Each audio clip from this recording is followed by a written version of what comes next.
الحمد لله نحمده ونستعينه ونستغفره ونؤمن به ونتوكل عليه ونعوذ بالله من شرور أنفسنا ومن سيئات أعمالنا من يهد الله فلا مضل له ومن يضلله فلا هادي له ونشهد أن لا إله إلا الله وحده لا شريك له ونشهد أن سيدنا وحبيبنا وسندنا ومولانا محمدا عبده ورسوله قال الله سبحانه وتعالى في كلامه المجيد وفرقانه الحميد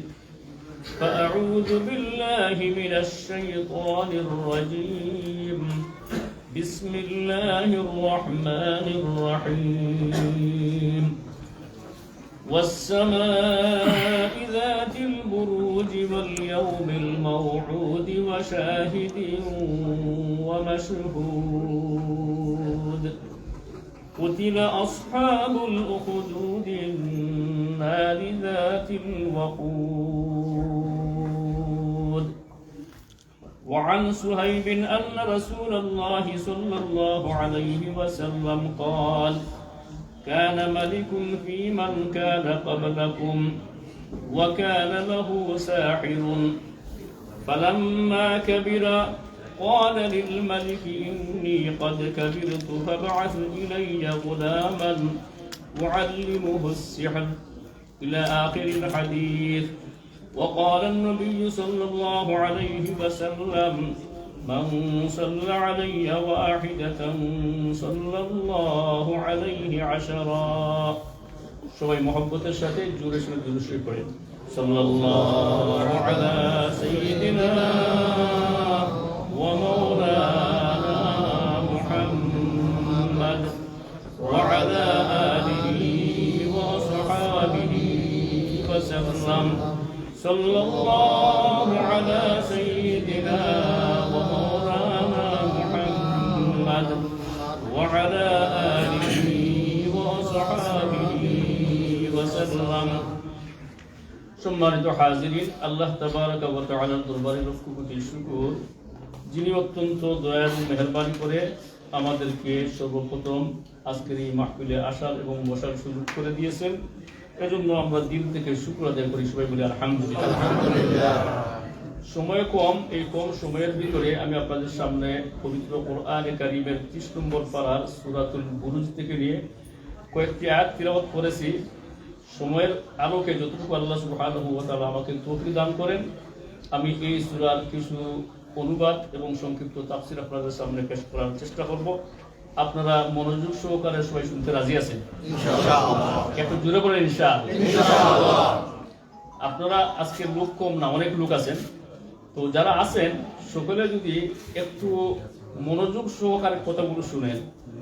তাহলে আপনাদের এই আশা বসা সবকিছু সার্থক হবে আর লোক বেশি কিন্তু মনোযোগ সহকারে যদি কথা না শুনেন তাহলে ওই লক্ষ কোটি মানুষেরও আল্লাহর কাছে কোনো দাম যেটা বলেন নাই অনেক সময় দেখা যায় কোনো কোনো মজলিসে খুব কম লোক থাকে 50 জন 60 জন 100 জন কিন্তু ওই 100 জন বা 50 জন লোক খুব মনোযোগ সহকারে কথা শুনে আল্লাহ সুবহানাহু ওয়া তাআলা এই মাহফিলের মধ্যে বারাকা দান করেন এই ছোট একটি মাহফিল লক্ষ এবং কোটি জনতার হেদায়েতের জন্য যথেষ্ট হয় তো আল্লাহ কাছে তৌফিক কামনা করি আল্লাহ যেন আজকের এই মাহফিলকে শুধু লন্ডন নয় শুধু ইংল্যান্ড নয় গোটা বিশ্ববাসীর জন্য হেদায়েতের একটা উসিলা বানিয়ে দেন সকলে প্রাণ করে বলি আমিন আমি যে সূরা তিলাওয়াত করেছি কেন এই সূরাটা তিলাওয়াত করলাম আজকে গোটা বিশ্বে মুসলমান নির্যাতিত নিপীড়িত মুসলমানদের কান্নার আওয়াজ শোনার মতো পৃথিবীতে কোনো মানুষ নাই একটি কুকুর অথবা বিলাই মারা গেলে কেউ যদি অন্যায়ভাবে একটা কুকুর মারে বিলাইকে হত্যা করে তারও বিচার আছে না নাই আছে কিন্তু শুধু একজন মানুষ নয় শত মানুষ নয় হাজার ও হাজার মানুষের আজকে জীবন বিপন্ন গরু মহিষ বা পশু পাখির চাইতেও আরো নিম্নভাবে, আরো মর্মমভাবে তাদেরকে হত্যা করা হচ্ছে, কিন্তু এরপরেও সত্যিকারের কোনো বিচার আজকে হচ্ছে না, এখনো হয় নাই, ভবিষ্যতেও হওয়ার কোনো সম্ভাবনা আছে নাই। এই পরিস্থিতিতে কিভাবে আমরা আলোচনা করলে আমাদের ঈমান আরো মজবুত হবে, সেজন্যই আমি আজকে সূরাতুল বুরুজকে আপনাদের সামনে নিয়ে এসেছি। আল্লাহ যদি তৌফিক দান করেন তাহলে ওই সূরাতুল বুরুজকে সামনে রেখে বর্তমান পরিস্থিতির আলোকে কিছু আলোচনা করার চেষ্টা করব। আল্লাহর কাছে তৌফিক কামনা করি, আল্লাহ যেন উম্মাহের উপকারী উপযুক্ত কিছু কথা বলার তৌফিক দান করেন, সকলে বলি আমিন। এই সূরাতে আল্লাহ সুবহানাহু ওয়া তাআলা কয়েকটি বিষয়ের কসম খাইয়া কথা বলা শুরু করছেন। প্রথমে আল্লাহ বলেন ওয়াস-সামাই যাতিল বুরুজ, দুর্গ বিশিষ্ট আকাশের কসম, অথবা তারকা বিশিষ্ট আকাশের কসম, ওয়াল ইয়াউমিল মাউউদ, প্রতিশ্রুত দিবসের কসম, ওয়া শাহিদিন ওয়া মাশহুদ, শাহিদ এবং মাশহুদ অর্থাৎ জুমআর দিন এবং আরাফার দিনের কসম। আল্লাহ সুবহানাহু ওয়া তাআলা আমাদের স্রষ্টা, আমাদের খালিক ও মালিক, তিনি যখন কোনো কথা বলবেন কসম খাওয়ার, শপথ করার কোনো প্রয়োজন নাই, না আছে? নাই। তিনি যা বলবেন সব কিছু আমরা মানতে বাধ্য। এরপরেও আল্লাহ সুবহানাহু ওয়া তাআলা এই সূরাতে একটি নয়, দুইটি নয়, চারটি বস্তুর নামে শপথ করে একটি ঘটনা বর্ণনা করেছেন। তাহলে বোঝা যায় এই ঘটনার গুরুত্ব মানব সমাজে আছে না নাই? জোরে বলেন আছে। এই ঘটনা বর্ণনা করার আগেই আল্লাহ সুবহানাহু ওয়া তাআলা বললেন যে দুর্গ বিশিষ্ট আকাশের কসম, প্রসাদ বিশিষ্ট আকাশের কসম। তো আকাশ যেটা, এটা এমনি আল্লাহ সুবহানাহু ওয়া তাআলার এক বিশাল নিদর্শন বহন করে। এই বিশাল আকাশকে আল্লাহ সুবহানাহু ওয়া তাআলা সৃষ্টি করেছেন খুঁটি সহ না খুঁটি ছাড়া? কোনো খুঁটি নাই, কোনো পিলার নাই, কোনো স্তম্ভ নাই, কিছুই নাই। পৃথিবীর এক প্রান্ত থেকে আরেক প্রান্ত পর্যন্ত, উত্তর থেকে পশ্চিম আর পূর্ব থেকে পশ্চিম, উত্তর থেকে দক্ষিণ, সব দিকে যেদিকেই তাকাই সেদিকে আকাশ দেখা যায়, কিন্তু কোনোদিন এই আকাশের নিচে কোনো খুঁটি দেখছে নাই। কোনো খুঁটি আছে? নাই। এই বিশাল আকাশকে আল্লাহ সুবহানাহু ওয়া তাআলা সৃষ্টি করে বলছেন কি, আল্লাযী খালাকা সাবআ সামাওয়াতিন তিবাকা, মহান প্রভু আল্লাহ সুবহানাহু ওয়া তাআলা সপ্ত আকাশকে স্তরে স্তরে সৃষ্টি করেছেন। তাহলে বোঝা যায় আকাশ মাত্র একটা, নাই বেশি। কয়টা আকাশ? সাতটা আকাশকে আল্লাহ স্তরে স্তরে সৃষ্টি করেছেন। আবার আল্লাহ বলেন মা তারা ফি খালকির রহমানি মিন তাফাউত, আল্লাহ বলেন রহমানের সৃষ্টির মধ্যে তুমি কোনো বৈষম্য দেখবে না, কোনো তফাৎ দেখবে না। নিখুঁত ভাবে, অত্যন্ত সুন্দর ভাবে আল্লাহ পাক পরবর্তীকার আলম এই সমস্ত আকাশ সমূহকে সৃষ্টি করেছেন। সুবহানাল্লাহ। ওয়ারজি'ল বাসারা হাল তারা মিন ফুতুর, আল্লাহ বলেন হে নবী আপনি একটু চক্ষুকে ফিরান।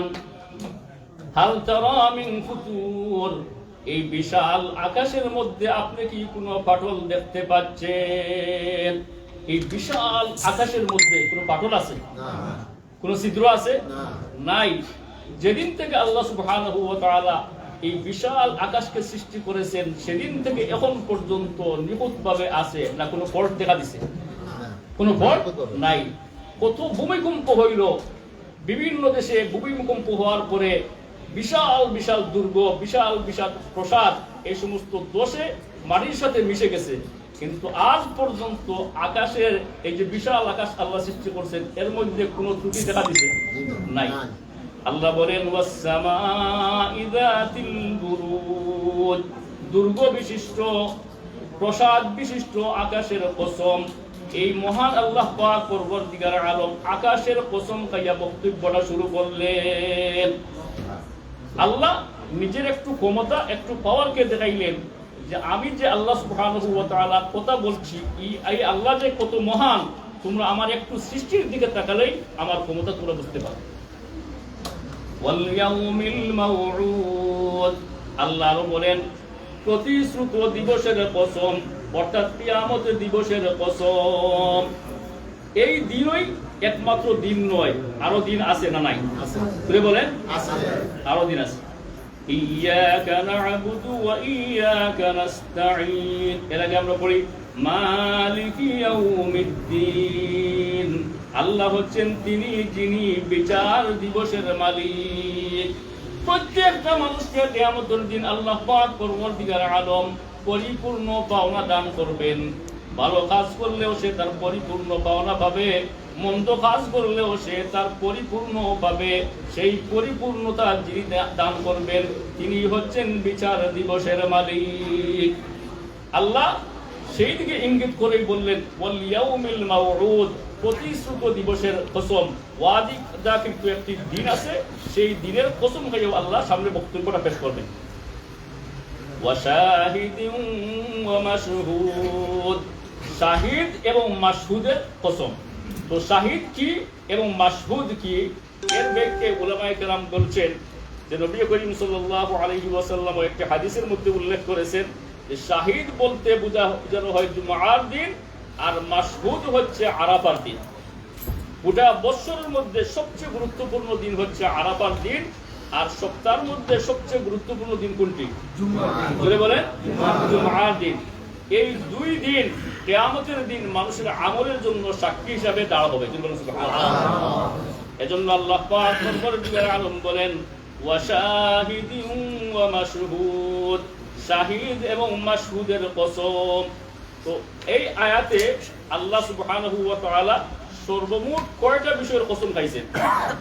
যারা শুরু থেকে বুঝছেন একটু যদি বলেন কয়টা জিনিসের? চারটি।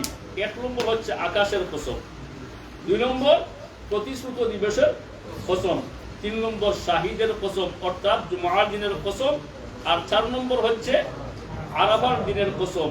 এই চারটা বস্তুর কসম খাওয়ার পরে আল্লাহ সামনে বললেন কি? উতিলা আসহাবুল উখদুদ, গর্তের অধিবাসীরা, গর্তওয়ালারা ধ্বংস হয়ে গেছে। তো এই গর্তওয়ালারা বা গর্তের অধিবাসীরা ধ্বংস হয়ে গেছে, এই সংক্ষিপ্ত একটা মেসেজ আমরা কি সবকিছু বুঝে ফেলছি? কি মনে করেন, বুঝতে পারছি? তারা ধ্বংস হয়েছে সেটা কি আমাদের কাছে ক্লিয়ার না? তো কোরআনে কারীমকে বুঝতে হলে নবী করিম সাল্লাল্লাহু আলাইহি ওয়াসাল্লামের হাদিসের দ্বারস্থ হবে। কোরআনের ব্যাখ্যা হচ্ছে হাদিস। এজন্য এই আয়াতের ব্যাখ্যায় তাফসিরে ইবনে কাসিরের মধ্যে হাদিসের আলোকে বহু ঘটনা উল্লেখ করেছেন। তোর মধ্যে হযরত সুহাইব রাদিয়াল্লাহু তাআলা আনহু একজন বিশিষ্ট সাহাবী, তিনি বলেন নবী করিম সাল্লাল্লাহু আলাইহি ওয়াসাল্লাম একদিন বলেন কানা মালিকুন ফি মান কানা ক্বাবলাকুম ওয়া কানা লাহু সাহির। আল্লাহর নবী বলেন যে তোমাদের পূর্ব যুগে এক বাদশা ছিল। এতটুকু মনে রাখবেন যে তোমাদের পূর্ব যুগে কে ছিল? আরো জোরে বলেন, এক বাদশা ছিল। ওয়া কানা লাহু সাহিরুন, এবং সেই বাদশা একজন জাদুকর ছিল। এই জাদুকর বিভিন্ন সময়ে বিভিন্ন অলৌকিক ঘটনাগুলো মানুষের সামনে বর্ণনা করত, আর বাদশাকে সবসময় কিছু পাম পুশিং দিয়ে কথা বলতো। এজন্য বাদশার দরবারে তার একটা বিশেষ মর্যাদা ছিল। এখনো দেখবেন যে কোনো দেশের প্রধানমন্ত্রী হোক আর প্রেসিডেন্ট হোক, তাদের কাছে হক্কানি আলিম যারা, তাদের তেমন কোনো দাম নাই, কারণ তারা সত্য কথা বলে। এজন্য তাদের কোনো দাম নাই, বরঞ্চ তাদেরকে সুযোগ পাইলেই পিটায়। এই পিটানোটা এখন নয়, একবার ইমাম আবু হানিফা রাহমাতুল্লাহ আলাইহির জামানা থেকে শুরু হয়েছে, এখনো চলতেছে, কিয়ামত পর্যন্ত চলবে। অথচ ওই বাদশার অথবা প্রধানমন্ত্রী অথবা প্রেসিডেন্টদের যারা খুব বেশি ফার্ম পুশিং দিয়ে কথা বলে, সবসময় প্রশংসা করে, তাদেরকে প্রধানমন্ত্রী ভালোবাসে না? ভালোবাসে না? এই যে সাহেদ, এই যে জাদুকর ছিল, সেও প্রধানমন্ত্রীর এই কি বাদশার বিভিন্ন বিষয়ে প্রশংসা করতো। আর এই প্রশংসা শুনিয়া বাদশা খুব আবেগাপ্লুত হইতো, তাকে খুব মহব্বত করত। فلما كبر قال للملك إني قد كبرت فابعث إلي غلاما أعلمه السحر। আমি আসলে মাইকে কথা বলতেছি না এমনি বলতেছি, বুঝেই যাচ্ছে না? মাইক আছে রে? আচ্ছা ইনশাআল্লাহ। তো এই মুরব্বি উনি এই বাদশা যখন, ঠিক আছে জাযাকাল্লাহ, তো এই জাদুকর যখন বৃদ্ধ হয়ে গেল তখন বাদশাকে বলল, ইন্নী ক্বাদ কাবিরতু, আমি তো বয়স্ক মানুষ, আমার বয়স হয়ে গেছে, ফাবআস ইলাইয়া গুলামান উআল্লিমুহু সিহরা, আমাকে একজন বুদ্ধিমান ছেলে দেন যাকে আমি জাদুবিদ্যা শিক্ষা দিব। নাউযুবিল্লাহ, জাদুবিদ্যা শিক্ষা দেওয়া ইসলামে বৈধ না হারাম? আরো জোরে বলেন হারাম। তো এই জাদুকর বলল যে আমার বয়স হয়ে গেছে, এই বয়সে আমি আর খুব বেশি দিন যে বাঁচবো তার কোনো আশা রাখা যায় না, আমাকে একটা বুদ্ধিমান বালকদের যাকে আমি ভালো করে জাদুবিদ্যা শিক্ষা দিব। বাদশা অনেক তালাশ করিয়া, গোটা দেশ তালাশ করিয়া সবচেয়ে বুদ্ধিমান একটা ছেলে সে নিযুক্ত করলো ওই জাদুকরের জন্য। ওই জাদুকর তাকে ভবিষ্যতের জন্য জাদু শিক্ষা দিবে। এখন ওই যে ছেলে প্রতিদিন সে জাদুকরের কাছে আসে জাদু শিক্ষা করার জন্য, কিন্তু জাদুকরের কাছে আসার পথে মধ্যখানে একজন পাদ্রীর সাথে তার দেখা হয়। এই পাদ্রী মনে করেন বর্তমান যুগের একজন আলেম, খ্রিস্টান ধর্মের তারা পাদ্রী বলে। আর ওই সময়ে যেহেতু খ্রিস্টান ধর্মই সত্য ধর্ম ছিল, এজন্য ওই একজন পাদ্রী, যাকে আমরা বর্তমান ভাষায় আলিম বলতে পারি, ওই আলিমের পাশ দিয়ে সে যায়। আর আসার পরে দেখে যে ওই আলিম সব সময় ওয়াজ নসিহত করতেছে, এজন্য ওই বাচ্চাটা কিছু সময় ওই আলিমের পাশে গিয়ে বসিয়া ওয়াজ নসিহত শুনে। ওই পাদ্রী যেহেতু ওই সময়ের একজন আলিম ছিলেন, খোদা প্রদত্ত জ্ঞান ওনার ছিল, এজন্য উনি সব সময় আল্লাহর ওয়াহদানিয়তের, আল্লাহর একত্ববাদের শিক্ষা দিতেন যে আল্লাহই একমাত্র রব, আল্লাহর হাতেই আমাদের হায়াত, আল্লাহর হাতেই আমাদের মওত, আল্লাহই সব কিছু করতে পারেন। এই জন্য তাওহীদের বিভিন্ন ব্যাখ্যা বিশ্লেষণ দিতেন। আর এই ছোট ছেলেটা এখানে বসতে বসতে বসতে বসতে ওই আলিমের ওয়াজ শুনতে শুনতে এখন দেখা যায় আলিমের প্রভাব 100% তার ভিতরে ঢুকে গেছে, আর জাদুকরের সমস্ত প্রভাব তার অন্তর থেকে বাহির হয়ে গেছে। ওই ছেলে প্রতিদিন জাদুকরের কাছেও যায় বাবার নির্দেশে এবং রাষ্ট্রপ্রধানের নির্দেশে। যাওয়ার পথে আলিমের কাছে বসে আর আলিমের কাছ থেকে কিছু জ্ঞান অর্জন করে। এইভাবেই চলতে আসে। যেহেতু আলিমের কাছে কিছু ওয়াজ শুনে, এজন্য জাদুকরের কাছে যাইতে তার লেট হয়। একদিন, 2 দিন, 3 দিন পর্যন্ত লেট হওয়ার পরে আস্তে আস্তে জাদুকর তাকে পিটানি শুরু করে। আগে তো সব জায়গাতেই ছাত্রদেরকে পিটানো হইতো না, পিটানো হইতো না, বর্তমানে তো এটা নাই। তো আগে সব জায়গাতেই বয়স্ক হোক আর ছোট হোক, ছাত্র হইলেই উল্টাপাল্টা করলেই পিটানো হইতো। এখন যেহেতু এই ছেলেটা লেট করিয়া আসে, এজন্য কে পিটায়? জোরে বলেন, জাদুকর পিটায়। আবার সে জাদুকরের কাছ থেকে যখন গড়ে যায়, তো গড়ে যাওয়ার সময় মধ্যখানে ওই আলিমের কাছে আবার গিয়ে কিছু সময় কাটায়, এজন্য গড়ে যাইতেও লেট হয়। এজন্য গড়ওয়ালা ফ্যামিলির আলাদা যারা আছে তারাও তাকে পিটায়।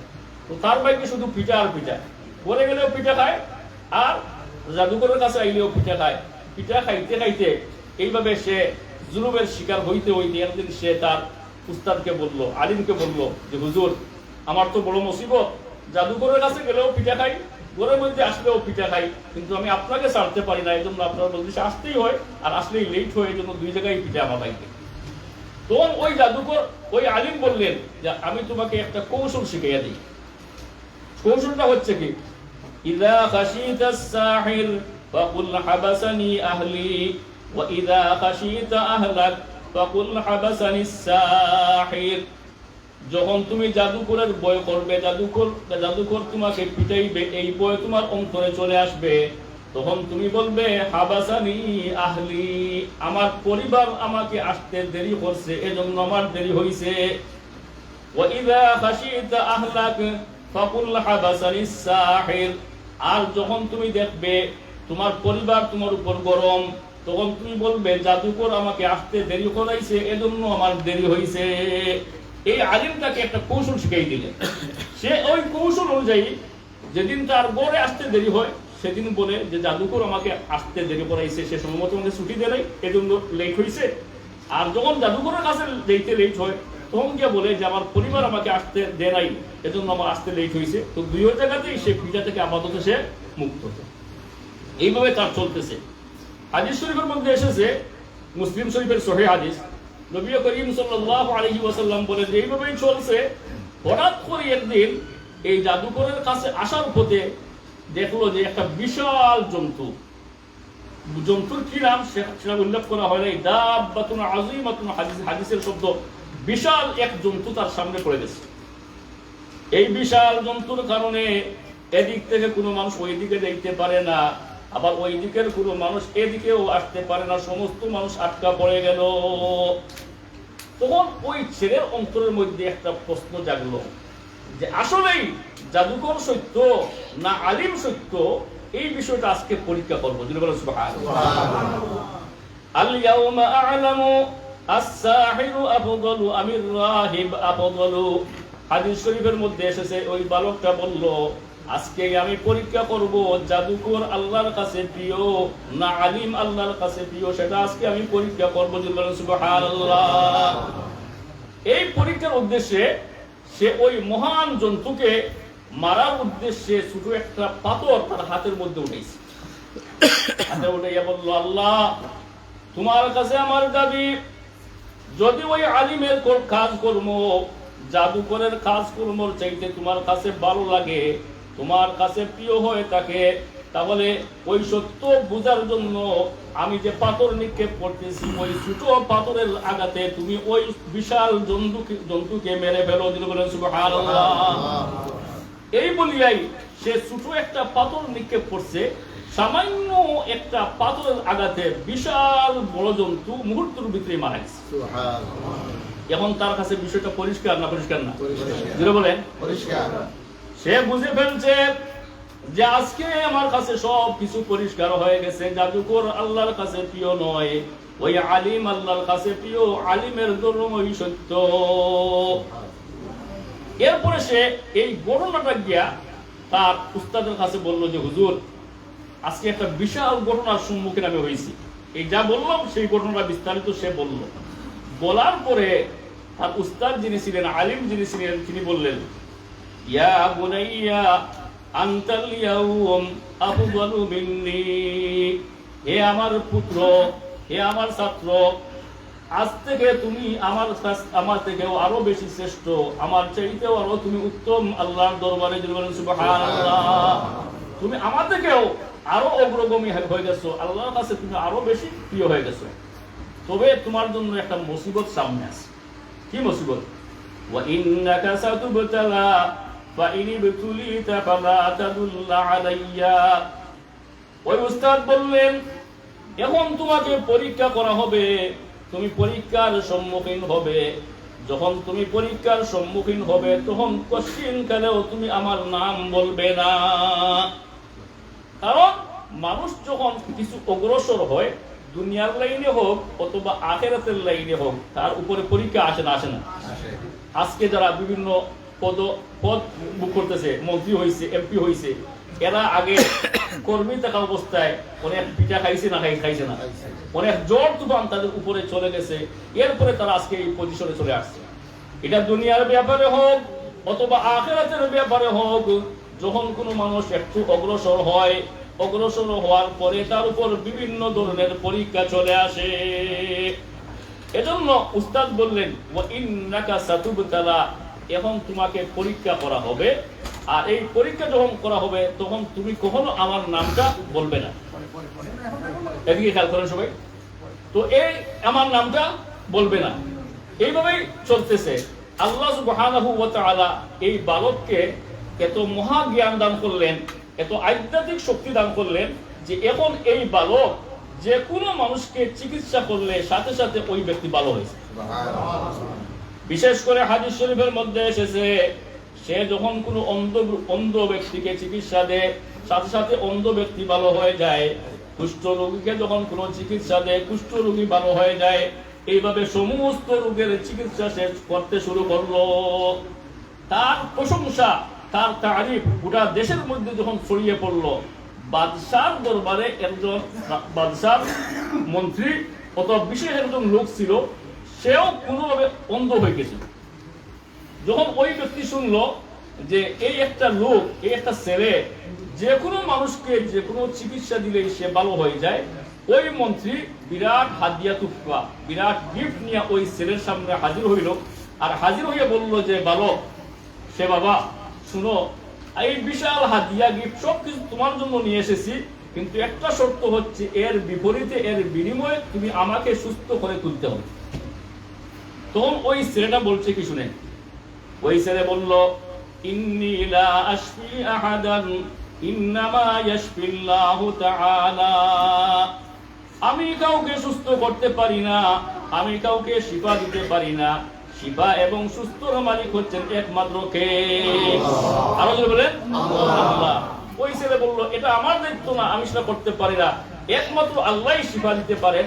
তবে তোমার কাছে আমার একটা শর্ত হচ্ছে, ওই আল্লাহর উপর যদি তুমি ঈমান আনো তাহলে তোমার সুস্থতার জন্য আমি দোয়া করবো। দিলেন সুবহানাল্লাহ।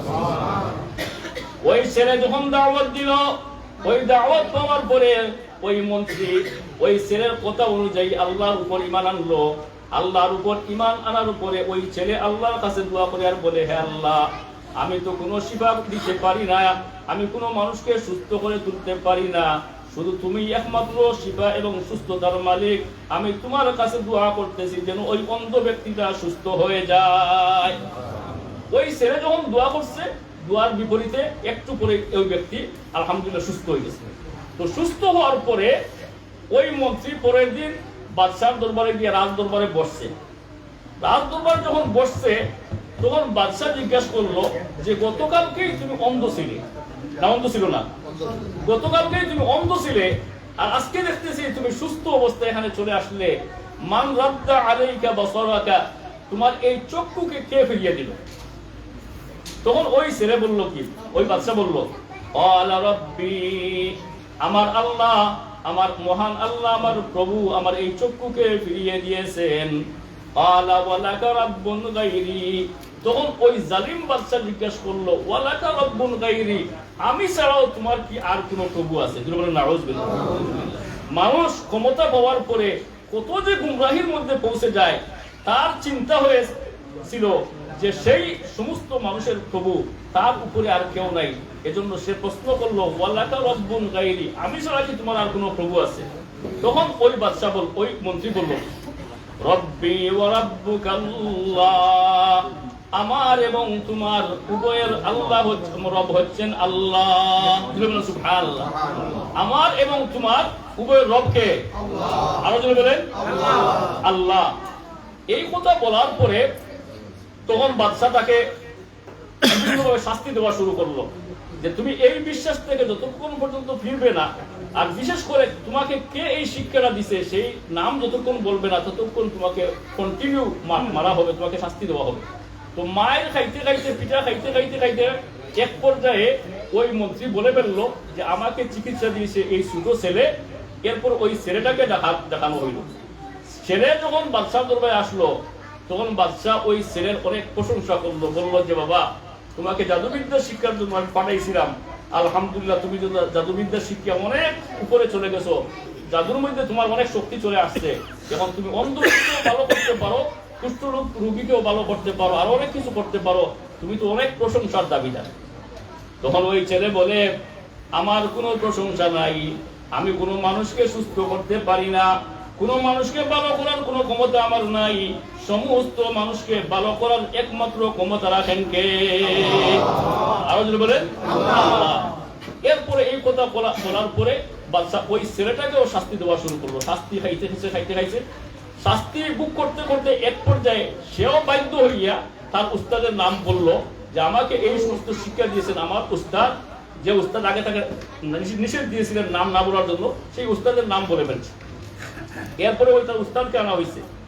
উস্তাদকে আনার পরে জিজ্ঞাসা করা হইল যে, আপনি এই যে বিশ্বাস লালন করেন, এই বিশ্বাস থেকে যদি সরিয়া না আসেন তাহলে আপনাকে হত্যা করা হবে, এবং হত্যাটা স্বাভাবিকভাবে করা হবে না, অত্যন্ত নির্মমভাবে আপনাকে হত্যা করা হবে। কিভাবে হত্যা করা হবে? আপনার মাথার উপরে করাত বসানো হবে এবং করাত দিয়ে কান দিয়ে আপনার বডিকে দ্বিখণ্ডিত করা হবে, এইভাবে নির্মমভাবে আপনাকে হত্যা করা হবে। তখন ওই আলিম বললেন, আমাকে যদি এইভাবে নির্মমভাবে হত্যা করা হয়, আমি নিহত হইতে রাজি, শহীদ হইতে রাজি, কিন্তু একমাত্র আল্লাহর উপর বিশ্বাসকে ছাড়তে রাজি নয়। এরপরে ওই আলিমের মাথার উপর করাত বসাইয়া ওনাকে দ্বিখণ্ডিত করা হলো। সব অবস্থা ওই যে মন্ত্রী ছিল সে সব কিছু দিয়েছে। মন্ত্রীকে আবার জিজ্ঞাসা করা হইল যে এই যে আলিমকে যে অবস্থা করা হয়েছে তোমাকেও ঠিক অনুরূপ ভাবে হত্যা করা হবে তুমি যদি এই বিশ্বাস ছেড়ে না আসো। ওই মন্ত্রী মাত্র একটা দিন আগে ইসলাম ধর্ম গ্রহণ করেছে, মাত্র একটা দিন আগে আল্লাহর উপর বিশ্বাস স্থাপন করেছে, কিন্তু আল্লাহ সুবহানাহু ওয়া তাআলা তার অন্তরের মধ্যে ঈমান এবং ইসলামের ভালোবাসাকে এমন ভাবে বদ্ধমূল করে দিয়েছেন। ওই মন্ত্রীর সাথে সাথে বলল, খোদার কসম, খোদার কসম, একবার নয় দুইবার নয় শতবার আমি এইভাবে শাস্তি ভোগ করতে রাজি, কিন্তু ইসলামকে ছাড়তে রাজি নয়। সুবহানাল্লাহ। এরপরে আজানের কিছু সময় আছে, তো বলা হচ্ছে যে কিছু করে দেওয়া হবে আজান, ইনশাআল্লাহ আপনারা সবাই বসে সময় মতো আজান।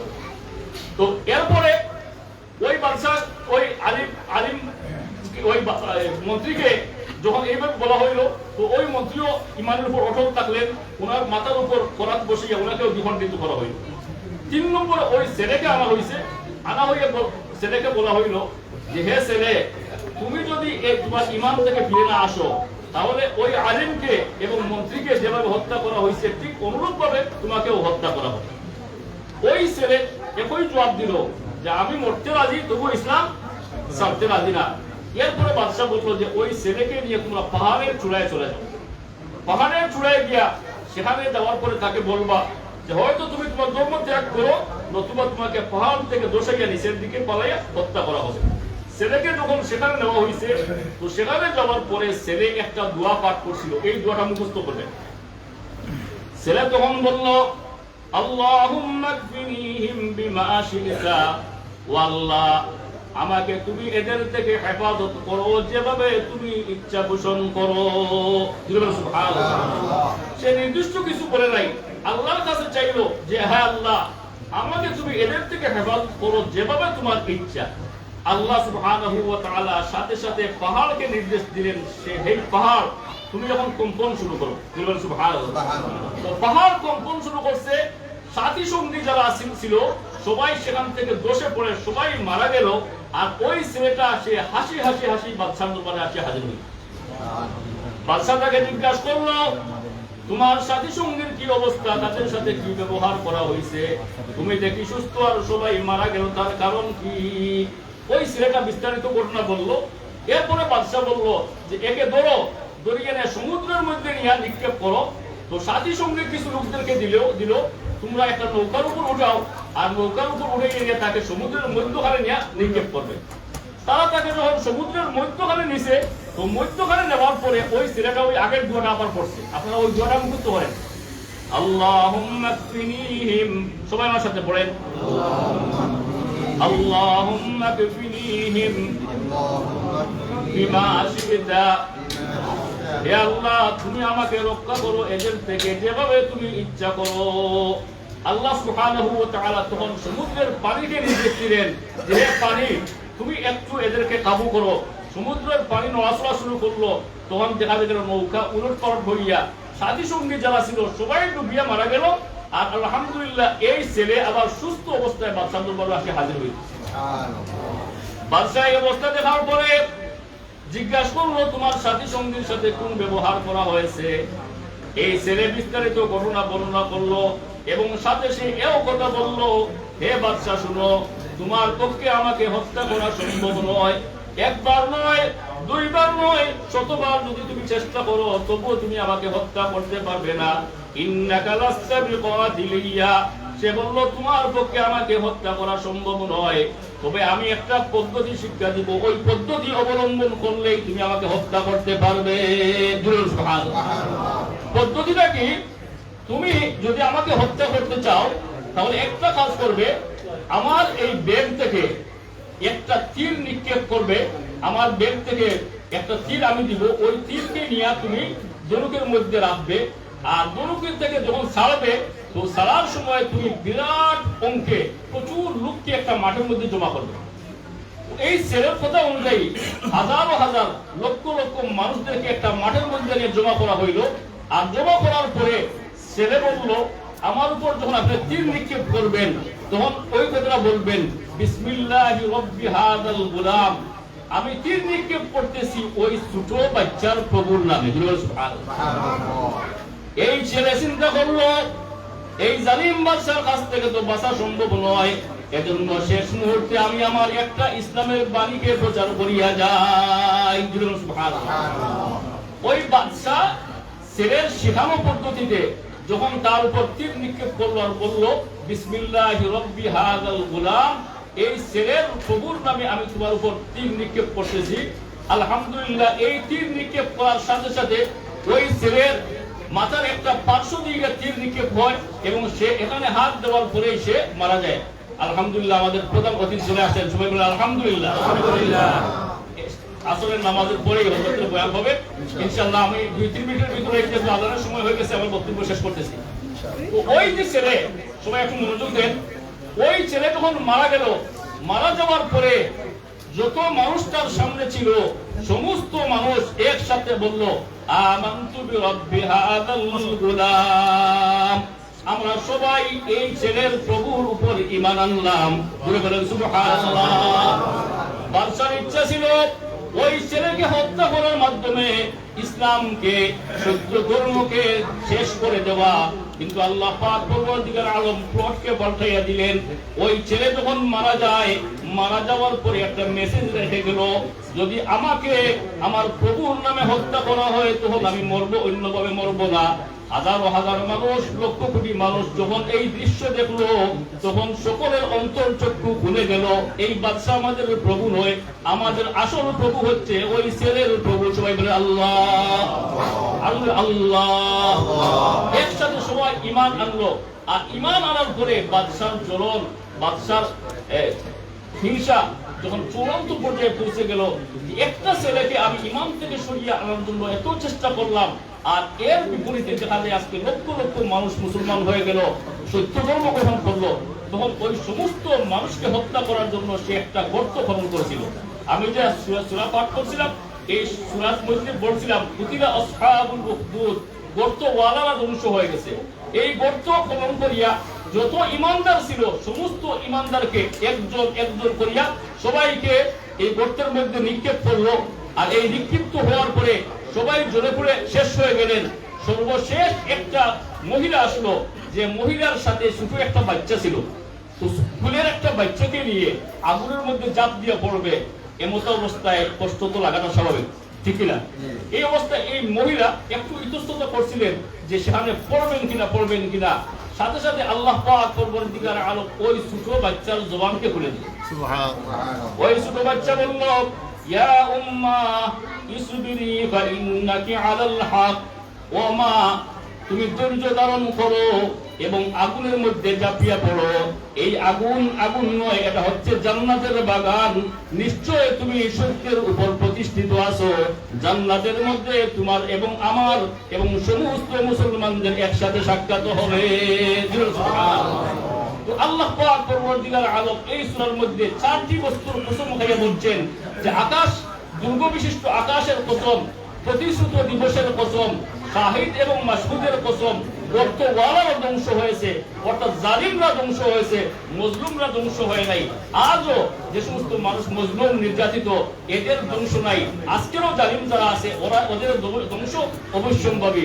আল্লাহ পাক পরবর্তীকার আলম আমাদের সকলকে মজলুমের পক্ষে থাকার তৌফিক দান করুন। সকলে বলি আমিন।